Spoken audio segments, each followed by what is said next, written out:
Hello dear student, welcome back to my YouTube channel. तो dear student, आज की इस वीडियो में आप लोगों के लिए हम लेकर आए हैं रचनाएं या रचनाकार, यानी कि कौन सी रचनाएं, कौन सी कृति या कौन सा नाटककार है और कौन सी कृति या कौन सी कृति नाटक है या संस्मरण है, ये आज की इस वीडियो में बात करेंगे। तो एक ही वीडियो से आप लोगों के आज सारे के सारे डाउट क्लियर हो जाएंगे, यानी कि जितने सारे बहुकल्पीय प्रश्न पूछता है या गद्य या विधा का नाम पूछता है या रचना का नाम पूछता है, लेखक का नाम पूछता है, रचनाकार का नाम पूछता है, तो आज की इस वीडियो में आप लोगों को टोटल सब क्लियर हो जाएगा।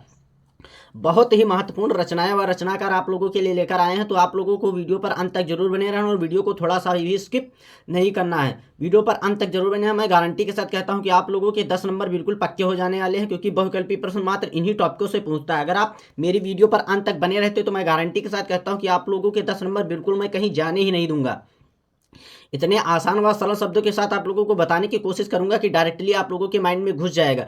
तो अगर डियर स्टूडेंट, अगर आपने अभी तक हमारे यूट्यूब चैनल को सब्सक्राइब नहीं किया तो प्लीज़ यार फटाफट यूट्यूब चैनल को सब्सक्राइब करें, वीडियो को लाइक करें, कमेंट करें एंड बेल आइकन को दबाना बिल्कुल भी ना भूलें, जिससे मैं जो भी वीडियो अपलोड करूँ वो डायरेक्टली सबसे पहले आप तक जरूर पहुंचे। तो यहाँ पर क्या दिया गया है, गद्य विधा का नाम, यानी कि कौन सी विधा है। नाटक विधा पूछता है कि नाटक विधा के रचनाकार कौन कौन से हैं, तो जयशंकर प्रसाद जी, भारतेंदु हरिश्चंद्र, इस प्रकार से। और नाटक अगर ध्रुव स्वामी, चंद्रगुप्त और भारत दुर्दशा, कर्पूर मंजरी, ये कौन कौन सी रचनाएं हैं या किसकी हैं, तो आज की इस वीडियो में इन्हीं टॉपिक पर बात करने वाले। तो सबसे यहाँ पर नंबर 1 पर दिया गया है गाइस, इसमें विधा का नाम है, इसमें रचना का नाम है और इसमें कृतियाएं या रचनाएं। तो नाटक सबसे पहले पूछता है, अगर नाटक किसी एक नाटककार का नाम लिखे तो आप जयशंकर प्रसाद, भारतेंदु हरिश्चंद्र का नाम उसमें लिख सकते हैं। यानी कि नाटककार कौन कौन से हैं, जयशंकर प्रसाद जी हैं और भारतेंदु हरिश्चंद्र जी हैं। और जयशंकर प्रसाद के नाटक कौन कौन से हैं, ध्रुव स्वामिनी, चंद्रगुप्त, और भारतेंदु हरिश्चंद्र के भारत दुर्दशा, कर्पूर मंजरी। अगर आपसे प्रश्न पूछता है कि ध्रुव स्वामिनी की गद्य विधा क्या है, तो गद्य विधा किसमें आया है, नाटक में, तो आपका गद्य विधा क्या हो जाएगा, नाटक में। इसीलिए कहता हूँ वीडियो पर अंत तक जरूर बने रहना, बिल्कुल आसानी पूर्वक आपको समझा दूंगा कि डायरेक्टली आपके माइंड में घुस जाएगा। तो यहाँ पर चंद्रगुप्त पूछता है कि चंद्रगुप्त के लेखक कौन है, तो जयशंकर प्रसाद। यानी कि एक ही प्रश्न से आप लोगों के 3-4 प्रकार के बहुकल्पीय प्रश्न अगर पूछता है तो बिल्कुल क्लियर हो जाएंगे। इसके बाद भारत दुर्दशा की अगर पूछता है कि भारत दुर्दशा के लेखक कौन है, तो भारतेंदु हरिश्चंद्र जी हैं। अगर पूछता है कि भारतेंदु हरिश्चंद्र की कोई कृति का नाम लिखे या नाटक का नाम लिखे, तो भारत दुर्दशा या कर्पूर मंजरी, दोनों में से आप किसी का एक लिख सकते हैं। इसी प्रकार 2 नंबर पर दिया गया हमारा एकांकी। अगर प्रश्न पूछता है कि किसी एक एकांकीकार का नाम लिखिए, तो डॉक्टर रामकुमार वर्मा, उपेंद्र नाथ अश्क को आप लिख सकते हैं। या प्रश्न पूछता है कि डॉक्टर रामकुमार वर्मा के एकांकी का नाम लिखे, तो दीपदान, रेशमी टाई, ये इनके एकांकी हैं। और उपेंद्र नाथ अश्क की तौलिए, अंधी गली, ये इनकी हो गई। अगर पूछता है देवदान, रेशमी टाई के लेखक कौन है या ये इनकी गद्य विधा क्या है, दीपदान एकांकी की गद्य विधा पूछता है क्या है, तो दीपदान की अगर गद्य विधा पूछता है तो दीपदान की गद्य विधा क्या है, एकांकी है। और इसके लेखक कौन है, डॉक्टर रामकुमार वर्मा है। इसी प्रकार रेशमी टाई भी एकांकी है और इसके लेखक रामकुमार वर्मा, उपेंद्र नाथ अश्क की तौलिए और अंधी गली, ये क्या है, एकांकी है और इसके लेखक कौन है, उपेंद्र नाथ अश्क हैं। अगर पूछता है कि उपेंद्र नाथ अश्क की किसी एक रचना का नाम लिखिए, तो आप तौलिए, अंधी गली आप लिख सकते हैं। इसी प्रकार से अब 3 नंबर पर उपन्यास देखते हैं। उपन्यास अगर पूछता है किसी एक उपन्यासकार का नाम लिखे, तो मुंशी प्रेमचंद, भगवती चरण वर्मा जो है सबसे फेमस या मशहूर या बहुत ही प्रसिद्ध उपन्यासकार हैं। तो मुंशी प्रेमचंद के उपन्यास कौन से हैं, गोदान, गबन जो है इनके सबसे प्रमुख उपन्यास हैं। और भगवती चरण वर्मा के चित्रलेखा, टेढ़े मेढ़े रास्ते, ये इनके उपन्यास। अगर पूछता है कि गोदान और गबन की विधा क्या है, तो गोदान और गबन क्या है, उपन्यास है। अगर चित्रलेखा, टेढ़े मेढ़े रास्ते पूछता है कि गद्य विधा क्या है, तो उपन्यास। अगर पूछता है चित्रलेखा, टेढ़े मेढ़े रास्ते के रचनाकार या लेखक कौन है, तो भगवती चरण वर्मा जी हैं। इसी प्रकार से डियर स्टूडेंट 4 नंबर कहानी देखते हैं। तो कहानी यानी कि वीडियो पर अंत तक जरूर बने रहना। इसी वीडियो को देखकर आपको किसी वीडियो की देखने की जरूरत नहीं, इसी वीडियो में आप लोगों के सारे डाउट्स क्लियर हो जाएंगे और आप लोग वीडियो पर अंत तक जरूर बने रहना और बिल्कुल अच्छी तरीके से माइंड में फोकस करना, मैं गारंटी के साथ कहता हूँ बिल्कुल आप अच्छी तरीके से कर सकते हैं। तो 4 नंबर पर दिया गया है कहानी। तो कहानीकार का नाम पूछता है, तो मुंशी प्रेमचंद, जयशंकर प्रसाद जो है बहुत ही प्रसिद्ध कहानीकार हैं ये। और मुंशी प्रेमचंद की कहानी क्या है, अगर पूछता है मुंशी प्रेमचंद की किसी एक कहानी का नाम लिखे, तो नमक का दरोगा इनकी हो गई। अगर जयशंकर प्रसाद पूछता है तो पुरस्कार और आकाशद्वीप इनकी सबसे महत्वपूर्ण कहानियां हैं।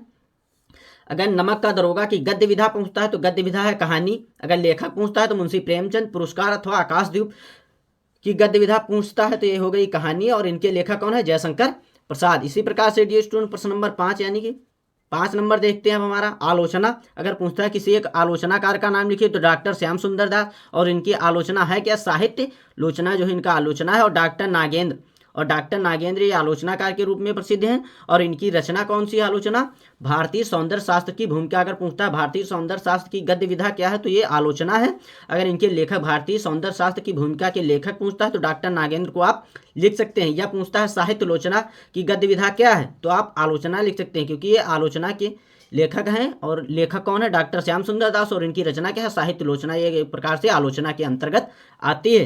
तो 6 हमारा दिया गया है। निबंध, तो निबंधकार अगर पूछता है कि किसी एक निबंधकार का नाम लिखिए, तो आप लिख देंगे आचार्य रामचंद्र शुक्ल, डॉक्टर श्याम सुंदर दास। तो आचार्य रामचंद्र शुक्ल के निबंध कौन कौन से? चिंतामण रस मीमांसा। और डॉक्टर श्याम सुंदर दास के गद्य कुसुमावली, ये इनके निबंध हो गए। तो यहाँ पर पूछता है कि अगर चिंतामण रस मीमांसा की गद्य विधा क्या है, तो निबंध है। अगर गद्य कुसुमावली की गद्य विधा पूछता है तो ये भी एक प्रकार से निबंध। और इसके लेखक गद्य कुसुमावली के कौन है? डॉक्टर श्याम सुंदर दास। इसी प्रकार से 7 नंबर पर देखते हैं। हमारा 7 नंबर पर दिया गया है जीवनी। ये बहुत ही ज़्यादा इंपॉर्टेंट है, क्योंकि बहुत बार पूछता है कि किसी एक जीवनीकार का नाम लिखिए। तो जीवनीकार कौन है? अमृत राय विष्णु प्रभाकर जी। विष्णु प्रभाकर जी जो है जीवनी लेखक हैं। तो अमृत राय को अगर पूछता है कि किसी अमृत राय की किसी एक रचना का नाम लिखिए, तो आप लिख सकते हैं कलम का सिपाही।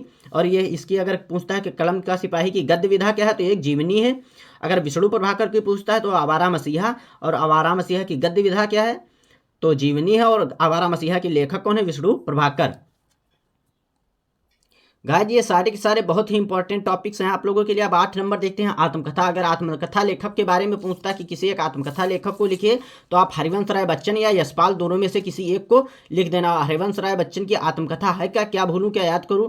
अगर पूछता है कि क्या भूलूं क्या याद करूं की गद्य विधा क्या है, तो यह एक आत्मकथा के रूप में प्रसिद्ध है।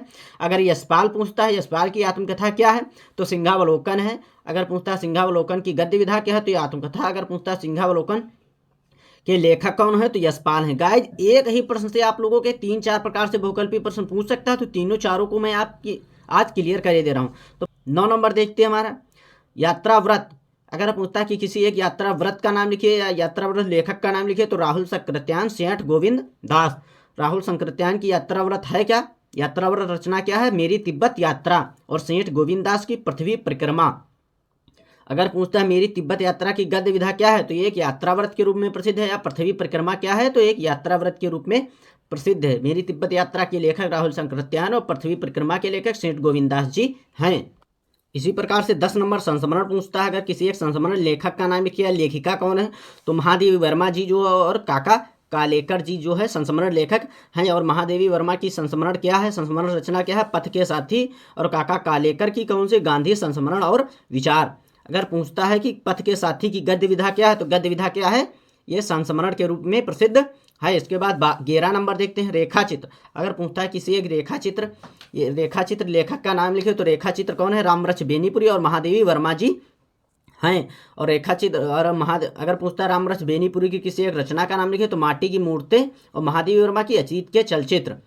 अगर आपसे प्रश्न पूछ दे बहुकल्पीय प्रश्न कि माटी की मूर्ति की गद्य विधा क्या है, तो आप क्या लिखेंगे? रेखा चित्र, क्योंकि ये रेखा चित्र के अंतर्गत ही आते हैं। और अतीत के चलचित्र ये क्या है? रेखा चित्र है। इसके बाद 12 नंबर देखते हैं गद्य गीत। अगर पूछता है किसी एक गद्य गीत लेखक का नाम लिखे, तो राय कृष्णदास वियोगी हर। और राय कृष्णदास की रचना कौन सी है? पागल पथिक और वियोगी हर की तरंगिणी। अगर पूछ दे आपसे पागल पथिक की गद्य विधा क्या है, तो गद्य गीत है। और वियोगी हर की तरंगिणी की अगर पूछता है गद्य विधा क्या है, तो ये क्या है? गद्य गीत है। आप लोगों को वीडियो पर अंत तक बने रहना और बिल्कुल अच्छी तरीके से आप लोगों की तैयारी हो जाएगी। बोर्ड एग्जाम में आपको 90+ मार्क लाने से कोई रोक ही नहीं सकता।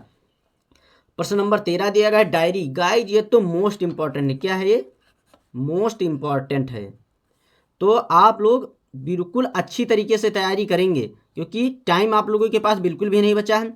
डायरी लेखक का अगर नाम पूछता है, तो ये बहुत ही ज़्यादा बार प्रश्न पूछा गया है कि किसी एक डायरी लेखक का नाम लिखिए और डायरी लेखक कौन है, तो डॉक्टर धीरेन्द्र वर्मा और मोहन राकेश, ये जो है सबसे फेमस या सबसे महत्वपूर्ण ही डायरी लेखक हैं। और डॉक्टर धीरेन्द्र वर्मा की जो है डायरी क्या है? मेरी कॉलेज की डायरी। और मोहन राकेश की डायरी। गाइस ये है, अगर पूछता है मेरी कॉलेज की डायरी की गद्य विधा क्या है, क्योंकि इसमें डायरी आखिरी में लगा है, तो ये हमारी क्या है? डायरी। और मेरी कॉलेज की डायरी के लेखक कौन है? डॉक्टर धीरेन्द्र वर्मा जी हैं। इसी प्रकार से मोहन राकेश की डायरी अगर पूछता है, तो इसमें आप लोगों के लिए नाम भी पता हो जाएगा और विधा भी इसकी पता हो जाएगी। अगर विधा की बात करते तो एक डायरी है। अगर इसके लेखक का नाम करता है, तो इन्होंने अपने नाम से ही इस रचना को बनाया था, तो इसलिए ये क्या है, इसके लेखक कौन है, मोहन राकेश। उम्मीद करता हूँ डियर स्टूडेंट आप लोगों को वीडियो पसंद आया होगा। तो डियर स्टूडेंट अगर अभी तक आपने यूट्यूब चैनल को सब्सक्राइब नहीं किया है तो फटाफट यूट्यूब चैनल को सब्सक्राइब करें, वीडियो को लाइक करें, कमेंट करके जरूर बताएं आप लोगों को वीडियो कैसा लगा, तथा साथ ही साथ बेल आइकन को दबाना बिल्कुल भी ना भूलें, जिससे मैं जो भी वीडियो अपलोड करूँ वो डायरेक्टली सबसे पहले आप तक जरूर पहुँचे।